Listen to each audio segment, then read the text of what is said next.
Check. 1, 2. I guess you can hear me, right? Yeah, we can do this. Okay, here we go. Oh my gosh. Dwight Philip. Good afternoon, sir. Yeah. My name is Eric Chamberlain. I'm a broadcaster, and I have the honor, the pleasure, and the privilege to have a conversation about this wonderful book written by Sir Frankie McIntosh and scholar Ray Allen. If you could be so kind to put your hands together to give that.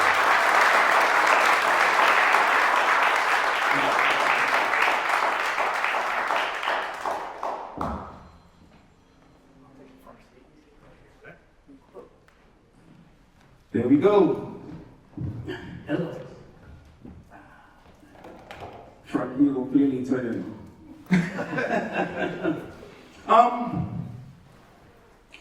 First of all, let me say that this book, I endorse the check to be in the mail tomorrow. I hope so. And for more reasons than one. We are not going to do a book review for you. We are going to highlight some things in the book and having a conversation with Frankie and Ray. But I want to first ask Ray, what was your motivation to document the life and music of Frankie, in the sense that there are so many players within the kingdom of soca music? Why Frankie, and what was your motivation? Okay. Well, just let me say thank you so much, Eric, for being here doing this for us and for having us on your show. It was a real honor. Well, you know, I first really got into soca music almost 40 years ago. It was 1984. I went to Carnival, the Brooklyn Carnival, for the first time, and heard soca live in the context of a carnival procession. And I see back then there was Arrow's Hot Hot Hot was a big hit, and Don't Back Back by Sparrow, which of course Sir Frankie had arranged. And I see this light went on, and like, wow, this is such fabulous music, I want to know more about it. And so as I started to explore around and going to calypso tents and so forth here in Brooklyn, I mean, the great thing I realized, wow, this music's right here in Brooklyn. I don't have to go to Trinidad or St. Vincent, although I did go to Trinidad, but it's right here, so it was just really wonderful for me. Anyway, I first heard Frankie perform at a calypso tent, which Dwight Phillips organized, and just very impressed with his playing. And I found out a little bit more, and oh my goodness, this is the guy who arranged all these tremendous soca hits that were recorded right here in Brooklyn. And Brooklyn was emerging at that time in the mid-'80s as a kind of center of the soca universe, because it had great recording studios here. Ralston Charles and Granville Straker were here, who started independent record companies, and everybody was coming here to Brooklyn to record, and guess who's there doing the arranging? Frankie McIntosh. So I think that's what sort of drew me to it. Now I started to listen to the music, I was just amazed at, you know, the complexity of the arrangements and how much jazz and very sophisticated harmonies and things that he was putting into the soca sound back then that a lot of people weren't doing. So in a word, that's what drew me to him. And then once I met him, it's like, wow, this is the greatest guy in the world. You all know the humble genius, as people call him, but such tremendous music. I'm going on, what's up? Yeah, you know, Frankie, as I went through the book, I heard echoes of what Roy Kay said in his book, which was that the focus back then was on the music made by the Caribbean bands. Page 26, quote, I don't recall a single record by any of the older, well-known dance bands on which a vocalist was featured. Another thing, instrumental solos were really important. So you were in an era where it was about playing music. If you can just take some time and give us some dates in the sense of age and what you were doing, some bullet points then, like 8 what you were doing and 10 what you were doing in the era of music, because you started off bloody long, very early. Yeah, I started off when I was about 9, actually. Roy Kay and I from the same time. So I remember him coming to St. Vincent, this would be in the early 60s. Sort of baby face, wasn't no hair, no rasta hairstyle. And he's correct in that at that time, I can't recall any band in St. Vincent, where I'm from, or listen to recordings in Trinidad, where there was a vocalist featured. See performing Dutchy Brothers, Clarence Corvo, and Joey Lewis, all these groups, so it was instrumental music. And solo was very important. As a matter of fact, I tend to think that for the creative musician, solos are a sort of cogito, I solo therefore I am, Yeah, so I agree with Roy on that count. At what age you had your first band? Let's see. I was in grammar school at the time, so I was probably around 10 and 11. Yeah, because it was not an established band as such. It was a group of friends from school, and we get to my father's house and just horse around. We considered ourselves a band. When I was about 14 in grammar school, we actually had what they call a combo site. And they would hire us, well, not really hire us because that's just a bit free, but in school, we pay for what they call socials those days. The girls from high school would come over and the boys, and they would have a little party, and we would play, gratis. I was in when I was about 14. Wow. Ray, the book is interesting in the sense that I'm hearing Frankie's voice, I'm hearing your voice, and then I'm hearing a discussion taking place with you and Frankie all in the book. Tell us about the structure of the book, which I find the approach to be quite unique. Well, interesting. We started out by just doing a number of, I wouldn't even call them interviews, they were like conversations, or maybe I would lead with some questions and he would talk. And by the way, ironically, COVID was really good for this book because Frankie stopped gigging so much and he was home and I was home, and we started doing Zoom sessions and pre-recorded, and that's, we must have done like 50 hours of talking. So anyway, we decided once we had that, how are we going to present this?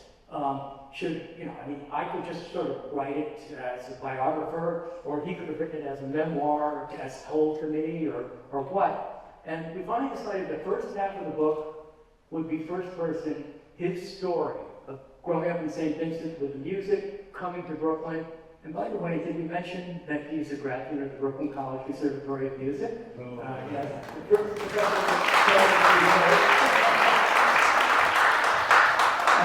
And then getting involved with the Caribbean music scene here and the jazz scene here and so forth. So it's part of his story, and it's a wonderful story of a successful immigrant. And we could use some more successful immigrant stories right now, considering the assault that we seem to be under in terms of immigrants, right? So I hope that maybe this will draw some positive stuff. Then the second half of the book, we decided to do as a conversation back and forth, with me kind of asking questions and him responding, now talking specifically about the music. So the second half of the book is all about the calypsos that he arranged, for people like Beckett and Short Shirt and Kitchener and Rose, Sparrow, on and on. So you get to hear his comments on the music with my questions. And we decided to do it that way because I guess Frank kind of felt he didn't want to make it sound like you were just talking yourself up, and that these were I was actually pushing you to do this. So we decided it's a dialogue. And honestly, it's a bit of an experiment. There are not too many books like this. And so we're going to see how you all like it. Come back in 6 months or if somebody wants to write a review for the New York Times, the check will be in the mail. Yeah. So we're going to see how this works out. And I think some people may like to just read the first part of the book because they want to see a great immigrant story.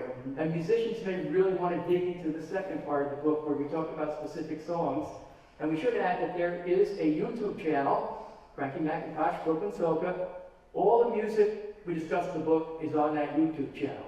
So if you really want to get into it, really get something out of it, don't just read our words, listen to the music. Mm-hmm. Frankie, on page 24, you stated your mother would send you and your brother to piano lessons, but you would end up in the big Anglican church with your friends, playing calypso on the church's organ. What about calypso that got your attraction at that young age when most of the islands were dominated with American music and calypso was still frowned upon? So I'm just wondering, what was about the calypso that you would see it to not go to your piano lessons, but go to the church and play calypso on the organ? That's sacrilegious. Well, I mean, calypso never frowned upon in my family, in my home, because even before I was born, calypsonians in Trinidad, and local calypsonians, they would have calypso shows, and people aspire from that generation would come over, and my father's band would play for them before I was born. So I grew up in a house where calypso was respected. I mean, that was the music, that's the national cultural music.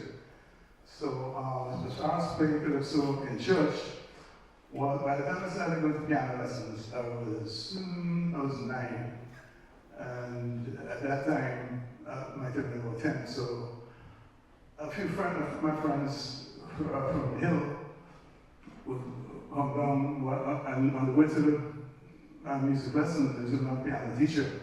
I would select, sometimes we make a sidetrack and we go catch that ball someplace. We find some mischief to do. You know, I love table tennis and ping pong, so we find a ping pong ball somewhere and have one with about one music lessons. And so playing at the church was one of those diversions, and we didn't have permission to do that. There was a door open which led to the organ, and I knew where to find it. It wasn't an electronic organ where you could plug it in, you know, someone had to pump it. So my friends, they would do pumping, and I would play, and suddenly you would see the pastor or someone from a room in the back, and we all started just you know. But calypso that's what I knew. I mean, I know how to play that. I wasn't too much up on hymns and all that, and I'm great interest in hymns. So I've access to the keyboard, access to the organ. So you play calypso. Right, in chapter 2, you all documented Brooklyn as it became a haven for West Indians. This chapter goes beyond the music and gives a historical account of the life of the growing West Indian population in Brooklyn. I thank you for that documentation. We guys get the Trinity West Indian. It gives a blunt account of the tension between the African American community and the West Indian population in central Brooklyn. Why did you think it was important to document the West Indian community's history, growth, development when dealing with this book with Frankie McIntosh and his music? You know, usually when you do these kind of things, people like they read the back word of the book and just ask you questions. This guy's read the whole book. Right. Thank you. Somebody read it. Well, part of the idea of what we do and those who study kind of world musics and especially the multicultural music here in America and here in Brooklyn is to try to understand the social and cultural and historical context in which it unfolded. And in fact, the first half of the book is about the West Indian community. Oh, I'm sorry, that's the other book. I wrote another book on carnival music in New York, and the first half of that book is on Harlem Carnival, which is where the West Indian community started in the 1920s and 30s and so forth. After 1965 and the Hart-Keller Immigration Act, which really opened up things for more people from the Caribbean and South America and Asia to come, and the West Indian community moved from Harlem right here, where we sit, in central Brooklyn. And so it's important to document that history and to understand how that happened. And also, I think, as I said, the positive immigrant tale here we have, that somebody who arrives with not much more than a suitcase but with a lot of talent and hard work, really could make it here at that time when immigrants were being welcomed, when the West Indian community rebuilt central Brooklyn, which people were abandoning. Thank you very much, West Indian community. Seriously, and so I think that's a story that really needs to be told, and also that Frankie had a lot of support when he came here. There were other people who played Caribbean music, and so there were chances to play and so forth. And again, one more little anecdote. The day he arrived, he was supposed to stay with his uncle. You tell the story. Yes, please. I was about to get to that actually. Tell the story. Because that story, give a little synopsis, is an important one because many West Indians, first generation, could relate to coming here and the aunt or uncle you're supposed to stay with to exchange. And that can't happen no more. And when I read that, I'm like, wow. So Frankie, just give a little brief because you're going to buy the book and you're going to read more. But tell us about arriving, your expectations, and how things unfold. I guess that makes me a true Indian in Brooklyn. So before coming to New York from St. Vincent in '67, I moved to Antigua, come stay for a little over a year. And I was in communication with my uncle, I won't say which uncle. And it was understood that I would stay at his place. And in fact, he said, look, I have a room ready for you to live for. I have a room ready for you this summer. I'll meet you at the airport. So then I arrived at Kennedy Airport. And I go to a payphone there. I had payphones in those days. And, called my uncle. His wife answered, and she said, well, your uncle ain't home right now, I know he is, but as far as that room that he had for you, your cousin's over here from Canada, and that room occupied, so I know what you can say. So, the gentleman who are now my brothers-in-law had come to the airport to greet me. So, Lee and Ken, my brothers. So I told them, I have anywhere to stay. So I have a return ticket to Antigua. I have a job over there. I have friends, popular in the community. So I came back to Antigua. So Lee, my pastor and I said, boy, you crazy? You're going to leave New York, you're here ready to go back to Antigua for what? Then he said, come stay by us. So he went to a modest, the modest home, and there had the two brothers and the father sleeping in a room, and they pushed the beds aside. But an extra bed in for me. So from there, I'd already gotten accepted to Brooklyn College.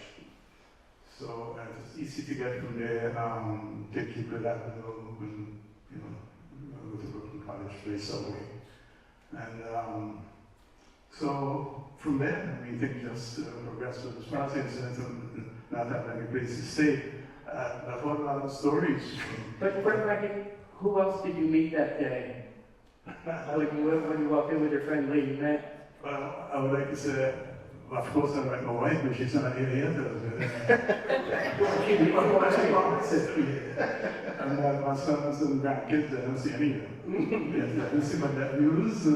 Oh, there's the hands, all right.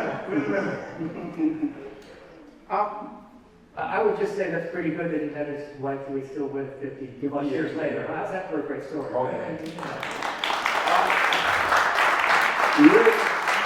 What I like about the book also, and give me the reason I asked Frankie about a particular thing in the book, you also give us synopsis of some of the major Calypso players who are the foundation of Calypso. There's a little synopsis on Sparrow and Kitchener and Chalkdust and Swallow and Beckett, Why did you do that? Because in so many words, you are giving us a book inside of a book. Wow, I like that. You're going to write that for the New York Times too. Yes, I would. Well, part of the idea of the book was to tell the story of Brooklyn soca music. But again, through the eyes of somebody who was there making it, Frankie McIntosh. But in doing that, we had to deal with the singers, the Calypsonians, the soca singers who brought in the songs that he arranged. And it occurs to me that, well, if we start looking at the, dozens, maybe hundreds of people that he arranged for, you could pick out some of the great, most important people at that time, right when Calypso music was being transformed into soca music in the late 70s and 1980s. A lot of it was happening right here, and these were the people that were doing it. So you take somebody like Sparrow, who I'm sure you all are familiar with, who had actually moved to Brooklyn and then Queens in the 60s and was operating out of here and Trinidad. You take someone like Lord Kitchener, he never moved here, but he came every year to Carnival. He came to the Mother's Day program. He wrote songs about New York, that is still in Calypso songs about New York. So you could use these people to understand the development of soca music here. And that involved talking about Granville Straker and Straker Records, who recorded much of the music, and Walton Charles and Charlie's Records. As you all know, he's still with us, and his store is right over there on Fulton Street. You can still get vinyl there, by the way, and this isn't like some revival. He's always had vinyl. But so, by telling these little synopses, it was a way of sort of introducing talking about the importance of Brooklyn as a center of soca music. And so I think that's why those things are there. But one more quick story, like Calypso Rose, I started, those of you who know the music surely know Tempo, 1977. I didn't even know they called it soca then, but it sure was when we hear it now, right? And she didn't write that song in Trinidad, in talking about San Fernando, right, which is the first verse, going out San Fernando. She wrote that song here on a New York subway, going from Queens into her job in Manhattan, and there was a quick, and that turned into Tempo, the song. So again, just showing how important Brooklyn was in this story. One of those features, and it's a real scandalous story. So I wouldn't ask you to give the details of the story, but you'll read it in the book. It has to do with Crazy's Super album. But what I want to discuss about that album is something that I don't think you have gotten the credit for, and because you're so humble. We all know from that Super album songs like Guadalupe Chick and Cricket Coming Tree. But there's a song called Soca Arranger, which, to what all the elders would say, is the first established Soca Arranger song. And a subgenre was built on that, Parang Soca, Soca Arranger, etc. You arranged that song. So in my mind, you arranged the first Soca Arranger song. My question is, when Crazy came into your place, and you had the lyrics to Soca Arranger, and developed that music, please take us through your thought process and let us know how did you go about creating the sound for what we call Soca Arranger today. Thought process. I can't remember first even thinking. Before they give us all the details, sure.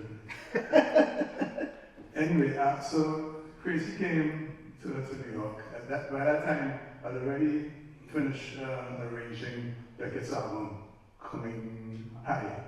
Yeah, that was a big album on the Casablanca Records. A song from that got into the movie Deep, as we discussed yesterday. So he sang the song for me. And I think what struck me at first is that it wasn't your typical calypso. It didn't have all those syncopations and what. The melody is something like if you think like 8 notes, And so in that sense, it was different. And the melody being different, I just thought it required a different approach. So I really can't say, like in musical terms, why I decided to do A or B or C, but I just did what I heard at the time. I mean, that would be what it is, around 78? Yeah. Around 78. Yeah, so one of the influences were at that time, I remember there was a lot of clarinet overdubs being done in recordings back then. So I remember using the clarinet and that's one of the defining timeless and songs on that record. But were you familiar or thinking about the parang that we have in Trinidad, that authentic parang music, when you were doing the music for the song Soca Parang? I was familiar with parang music, but whereas parang music can mean emphasis is more on string instruments. You know, you have violins, you have controls and all that. Whereas none of that was used in my production of parang soca, which was mainly synthesizers. So I just tried to, just do overdubs that would correspond and document the melody, and that's what came out to be.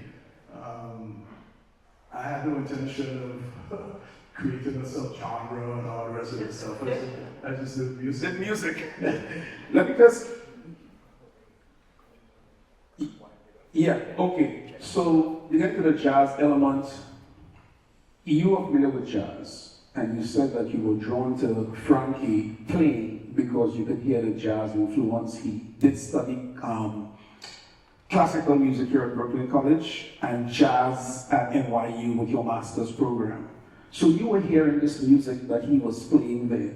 But here's the fight we will have as we conclude here now. I realize that both of you had the book attention, and I am more on Ray's side here now, because when you talk about jazz calypso, and you are not crazy about the term jazz calypso. So let me start listening once and for all. Why did you, like me, believe in the term jazz calypso? And then you will tell us why you're not too crazy about the term jazz calypso. We still gonna be friends? We'll be friends still. No, let me go. Okay.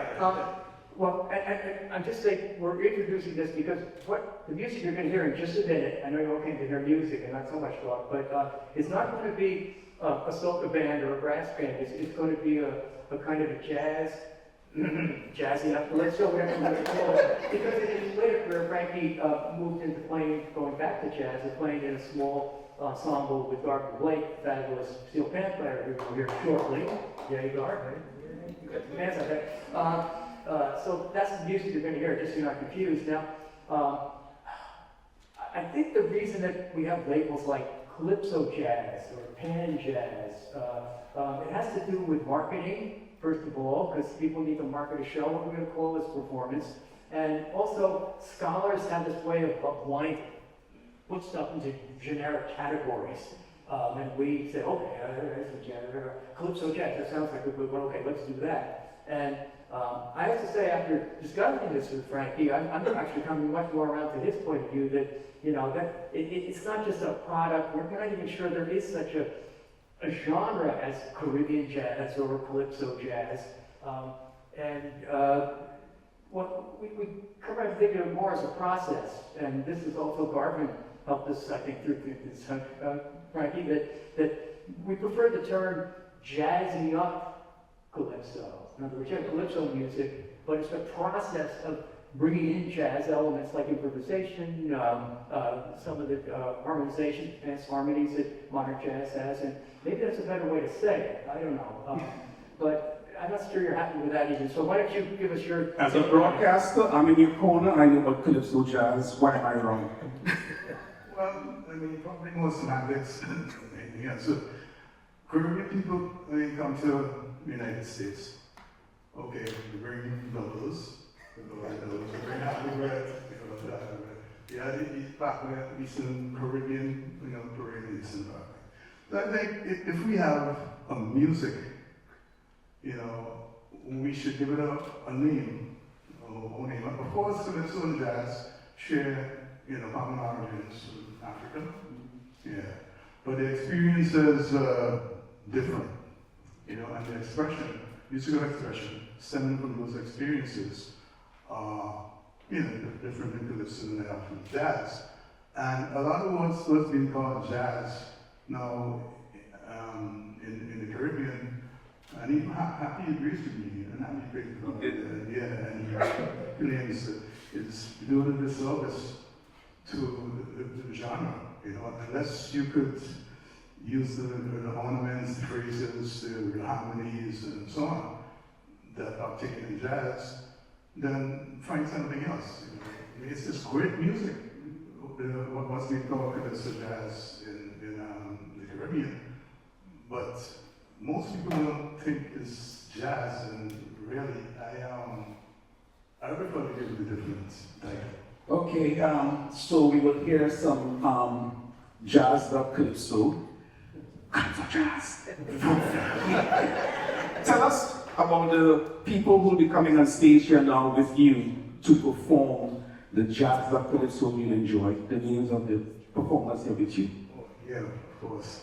Well, this is pretty much Gavin Blake's group. Gavin Blake's is a pianist from Trinidad. He has been working with Gavin for quite a while. We've been working with a jazz stuff called RBO along with places. So we have a repertoire, and it was pretty simple, you know, starting out which group comes, so we have to rehearse, you know, in the group. On bass is Max Rovine from Guyana. Yeah, me, Gavin, Max, we go way back. I mean, Max is my preferred bassist. I mean, he and Happy, the two of my preferred bassists to me, for playing any genre of music. Charles Alty, yeah, I mean, Charles still, we go way back. I mean, before Charles, and he's just putting the studio together, Crystal Songs. You know, Charles and I were close. Charles is a graduate from the college too. Oh, is he? Yes.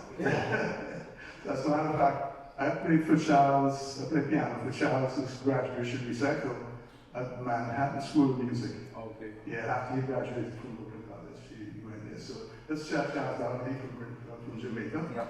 And then we have Dean James. I started, this is only my second date with Dean. The first one was at Barbie about a month or so ago. But these are all great musicians, and it's my privilege working with them.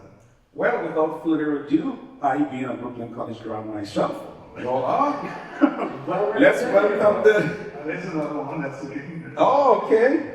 So there we go, folks. You know, thank you for your time. We'll hear some music. There'll be the book signing outside. And you know, look, if you have aunties, whomever, who came in that first generation especially, buy the book for them. If you have children and grandchildren, buy the book for them, because Frankie's story, in my opinion, is the West Indian story. Thank you.